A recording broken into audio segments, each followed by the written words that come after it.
Ladies and gentlemen, my name is Scott Casey Gale. I am the owner, the chairman, and the founding father of the most revolutionary, respectful, passionate YouTube wrestling group of all time, the National Wrestling Cheaters. And today, I am going to give you my WWE 205 live review and NXT review. I thought both shows were great.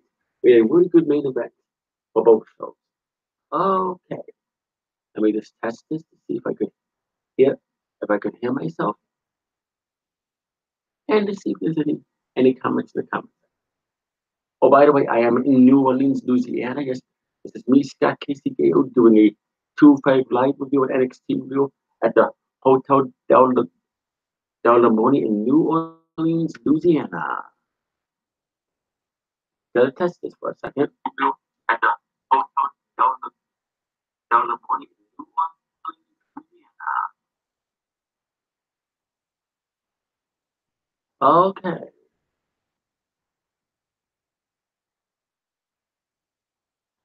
let's be. Give me the 2-5 live review.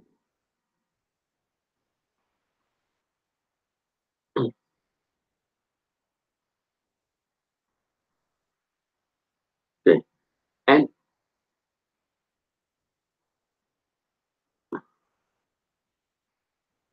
all right,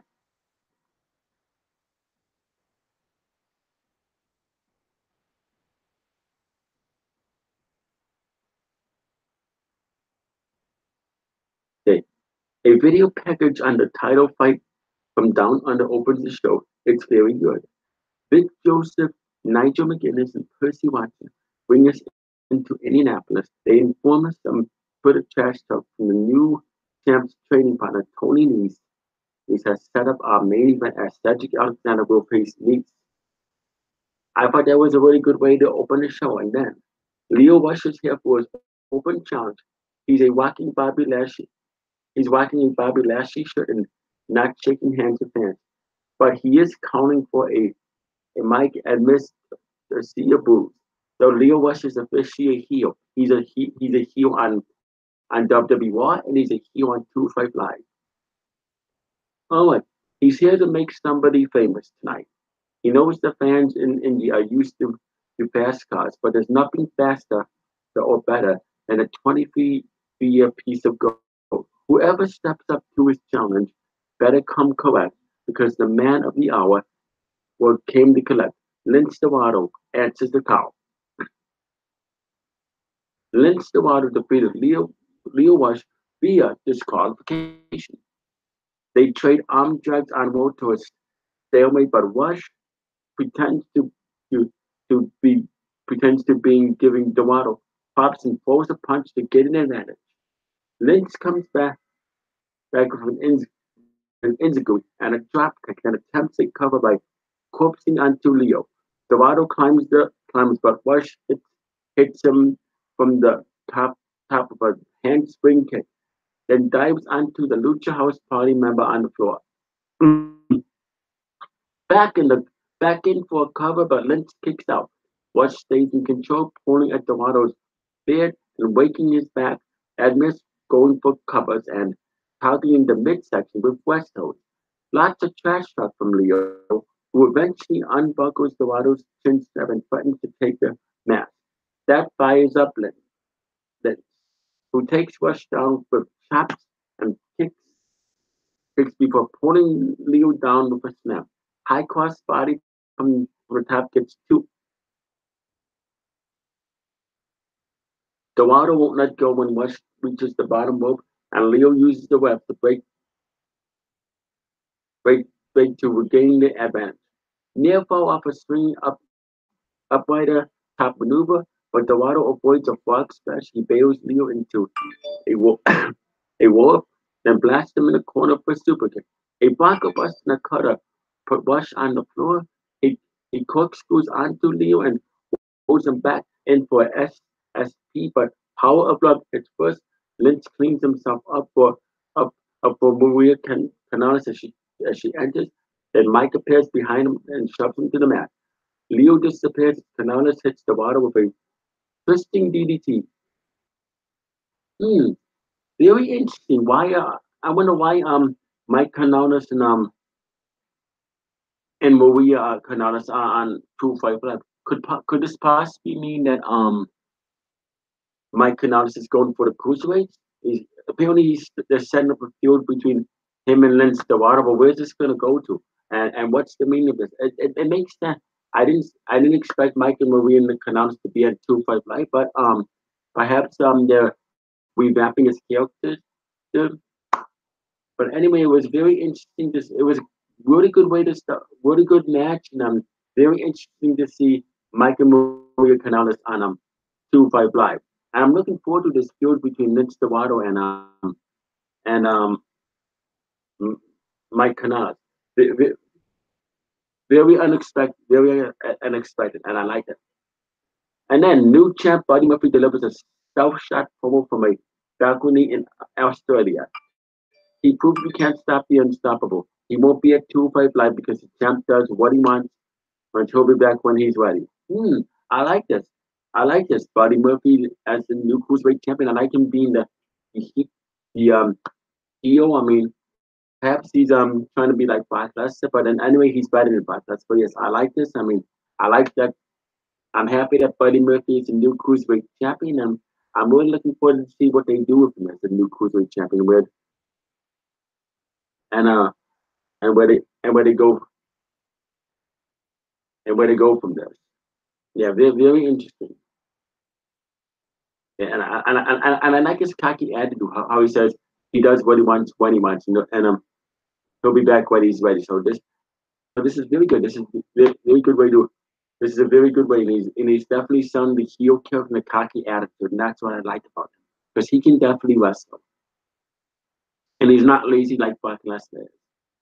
When Brock Lesnar was Universal Champion, and then Cedric Alexander listening to something in the locker room when Mustafa Ali comes back to check on him.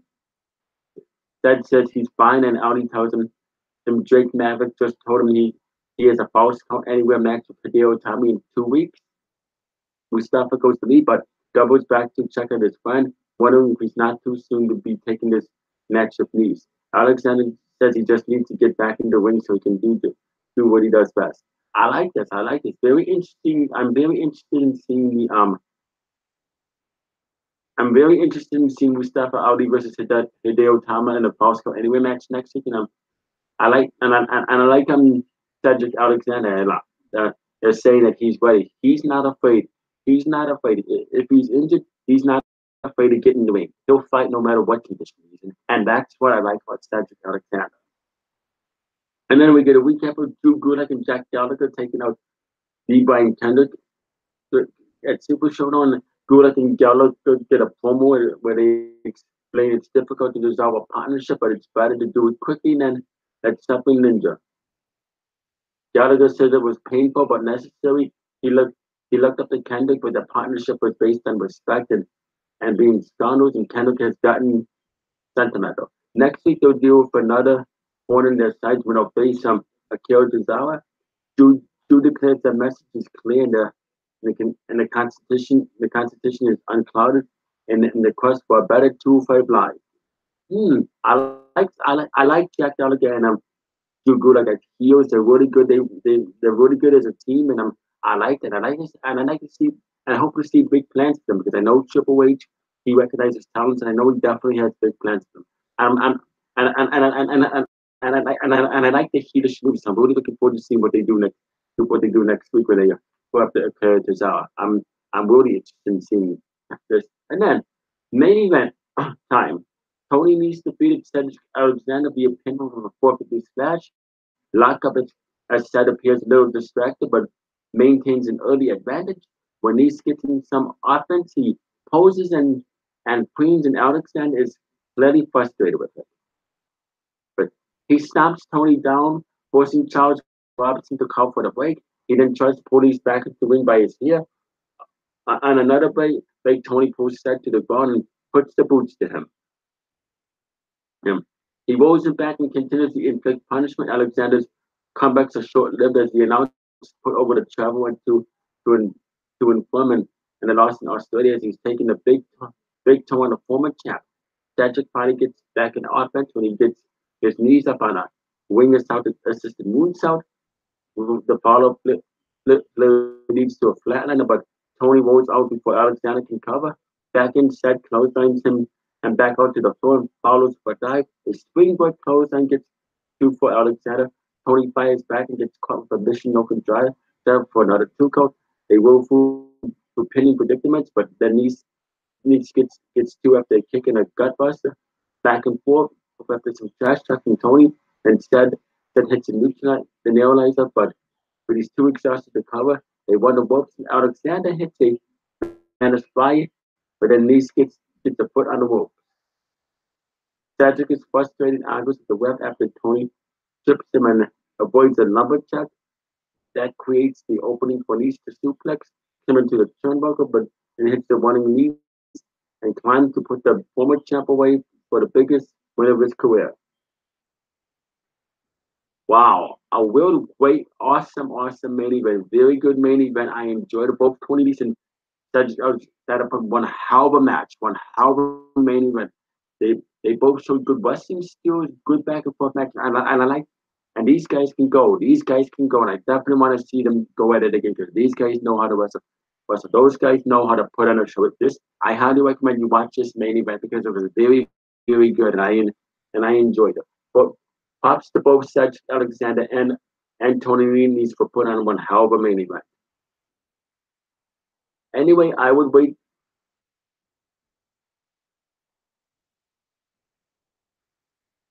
Anyway, I would give the really good main event, definitely match. Anyway, I would rate 2 5 live, 5 stars, 2 thumbs up with 8 triple plus, and then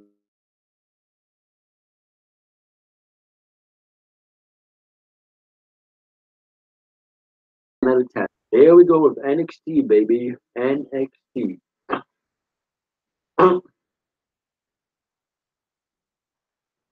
Yeah, okay. NXT champ Tommaso Ciampa is on his way out even before Mauro Ranallo, Nigel McGuinness, and Percy Watson can introduce themselves. He tells the belt he loves it. It admits the sea of booze, and he calls for a mic. He puts over his entrance music as the greatest of all time for the greatest sports entertainer of all time. It brought the silence, then it brought the silence to the sheep, but there's always one who tries to break away from the flock. In this case, that one is the Velveteen Dream. Ciampa tells Jim that he's the champ attention, but he's done the wrong way, making acquisitions, sticking to his nose and things that are none of his business. This brings out Dream, who finds all of this interesting, especially the part where Ciampa claims to be the greatest of all time. He doesn't appreciate the threats coming from the champ though. He also thinks the championship deserves a different experience than one with an angry bald man being hiding behind the insecurities. Tommaso says he may be an angry bald man, but he's one with a shiny title. He gets it. The other team wants what the champ has. The main event. He doesn't even think team believes he attacked Alistair Black. He just isn't man enough to ask for what he wants. The title. The title wonders if maybe Velveteen Dream isn't tough enough. Dream says he's not only man enough, he's more than Tommaso can handle. And if he wants to find out, all he has to do is give Velveteen time with him in the belt.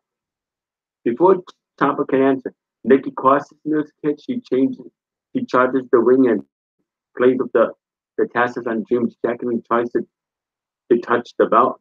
She tells Velveteen she knows what he did. Then he puts a hand in his face. He thinks about hitting her, but she backs off and goes to the tap. He pulls the belt back and then she knocks the mic from his hand. She gets down on the ground and says, "I know what you did too," into it. She chases Dream off, then kicks the mic away from Ciampa before rolling out and dancing her way up the ramp. Ciampa clutches his belt and looks concerned as the segment ends. Really good way to open the show. Tommaso Ciampa being the heel that he is. This is why he is the best heel. I like how Tommaso Ciampa was overhyping himself and praising himself and claiming that he is the best. And I also like how he put over his entrance music. That just proves he's a good heel. I like how Velveteen Dream came out and confronted him at the competition. Both Velveteen Dream and Tommaso Ciampa put on good And I would like to see a match between Tommaso Ciampa and Velvet and Dream for the NXT Championship. They definitely planting the seeds um Dream versus Ciampa. Could this possibly mean that Dream could possibly be the one to take the title off of Tommaso Ciampa? That would be very interesting. And I also like how Nikki Cross came up. What did Tommaso what is she keeps saying she knows what he did. What does she know? What does Tommaso Ciampa? I mean, what does Nikki Cross know? Does Nikki Cross know who attacked us out of the black? What then should I know what he did too? What did she know? I am very interested. I love Nikki Cross and I'm very interested to see where they go with this. So yes, good way to start the show. And then Adam Cole is seen stretching in the back and Percy hypes the next match. We go to commercial. Pete Dunne is taping his wrist when he when we come back, and it's time for our first match. Keith Lee defeated Conor Reeves via pinfall following a supernova. Reeves talks trash and declares himself NXT's finest at the bell, and Lee laughs in his face. Conor shoves his opponent into the corner, but then that gets turned on. And then that gets turned on. Keith delivers his his defeating chops. Reeves gets sent to the floor in the next exchange, but he snaps his head over the ropes. When he reaches for him to take control, he drop kicks him and elbows him, drop kicks a cover, and it's the West Coast and dirty tricks. Lee helps up with some strikes, and bulldozes Reeves over, and that's it. Good match, really good match. I enjoyed this. This is a very good match. And then Nigel reminds us of Evolution's women's title match, and it's another trainer basic training video. She saying it was her mistake that allowed Harry Singh to beat it in Brooklyn and not the Pirate Princess beating her. This really frustrating thing is that she's uneducated fans think that Singh really did beat it. That makes her so pissed. Good good hype promo from good heel hype promo from former NXT Women's Champion Shayna Baszler. I like her cocky attitude. And then the media catch up with Kylie outside the building. She's so excited to be going to Evolution. She's not worried about Shayna's new training appointment. She will be there again on October 20th. And I'm really looking forward to this matchup at Evolution between this women, Kylie Sane and Shayna Baszler for the NXT Women's Championship. I think they put on a good match last time. I think they're going to even put on a better match at Evolution. Just let Triple H have full control of Evolution. And then an individual catches up with General Manager Gordon Regal. He's asked about Ciampa and Dream accusing each other, and he's not willing to give any information about his investigation. He knows he needs answers, and Nikki says he has them herself. He has them. And then Cassius Ohno is waiting outside Regal's office. He wants an update on what they talked about last time, a match against a GM's shiny new toy. Regal doesn't answer him, which prompts an angry promo from Ohno about the GM's romance with his new signee. Regal heads into his office without giving Kale what he wants, and Cross walks up to him and tells Cassius that he knows. Then Nikki Cross walks up to Cassius and Cassius tells him that she knows what he did too. What does she know? What could this mean that Cassius Ohno was the one that attacked Aleister Black? Nikki Cross apparently, I'm guessing that Nikki Cross witnessed who attacked Aleister Black, because she knows something. And is she going crazy? Something. She knows something. She knows something. But what does she know? When are we gonna find out what she knows? And then at the hype video, recapping the Undisputed Era for War Raiders story, we're reminded that the NXT Tag Title is part of a co-main event for next week with Cross versus Bianca Belair. And I'm really looking forward to these matches. I'm definitely gonna look forward to these matches. And then Ricochet defeated Pete Dunne and Adam Cole via pinfall springboard 450 after Dunne to retain the North American title. Big fight ensues. Drake Woods shows us the belt, and we're off. After two title holders decide to team to kick Cole's ass, then Dunne and Ricochet argue about who should kick Cole's ass. Then that's the era leader shove Rick into the bruiserweight, who rolls out allowing the two American teams to have the ring form over. The North American champ gets the best of that, then taunts Dunne rather than diving on him and gets thrown out by Cole. Dunn gets the best of that. Then the two champs lock up again. The UK champ and NA champ work a grappling exchange similar to the singles encounter. Dunn drops Cole with a toe hold when he charges in, and Ricochet lets the bruiserweight tap on a surfboard, then hits a basement drop kick that the King offers his hand and gets whacked with a forearm for his trouble. Dunn shrugs and proceeds to work Ricochet's fingers over. Ricochet batters back and knocks the submission of his own. That's when Adam Cole runs in and puts the boots to both of them. He dumps the NA champ to the floor and then goes to work on Dunn. Ricochet tries to springboard in, but Adam Cole hits the ropes and sends him to the floor. The Panama City Playboy gets the better of a striking exchange. Change of Dunn leading to a near fall. The Bruiserweight uses a step up into the glue to put Adam Cole down. And Ricochet has recovered and flies to take out everyone, including Cole and Enziguri in the wing and a moonsault to Dunn on the floor in the rapid fire sequence. A springboard elbow gets to on Adam Cole. The Bruiserweight recovers the break of whatever Ricochet was attempting with Adam Cole on his shoulders and knocks Adam Cole slowly performed in a flurry of kicks set up a spot where Dunn grabs both men with a single leg grab. Ricochet then gets free while Dunn focuses on Adam Cole and stretches the UK champion octopus hold. Cole hits him with a lung blow 4-2. Adam Cole gets the best of another striking exchange, going a near fall on Ricochet after a running knee. Another flurry ends with Ricochet hitting a SSP into Dunn's back and a neat power back to Brooklyn where when Pete and Adam hit super kicks on the one and only when he tries for a springboard moonsault of Roberts in the Bruiserweight in the era. He then heads to the apron where Cole hits a DDT. He lines up for a super kick at the step, but Dunn evades at the name of the steal with the kick. Pete sets the head up, stomps it on the top step. Back in the sequence features Adam Cole super kicking Ricochet before being hit with a Dunn moonsault. The UK champion follows up with an X touch on Ricochet, but Adam Cole breaks up the pin. All three men end up in the corner for Ricochet to hit a super double Frankenstein, another one on the mat, followed by a flatline that gets two undone. He tries to follow up with a 650, but Adam Cole recovers to hit the ropes and punches the NA champ. He goes to work the fingers, but Cole pulls him up to his feet. He on the ropes, but Dunn kicks out. The UK champ recovers to hit the bitter end, but Ricochet flies in with a shooting star press, but Dunn catches him with a triangle. One on powerbomb counter attempt is part of more digital manipulation. Cole recovers to super kick the Bruiserweight and hits one last shot on the man defending his belt in this match. The Panama City Playboy grabs Dunn for a brainbuster onto his knee, but the UK champ kicks out.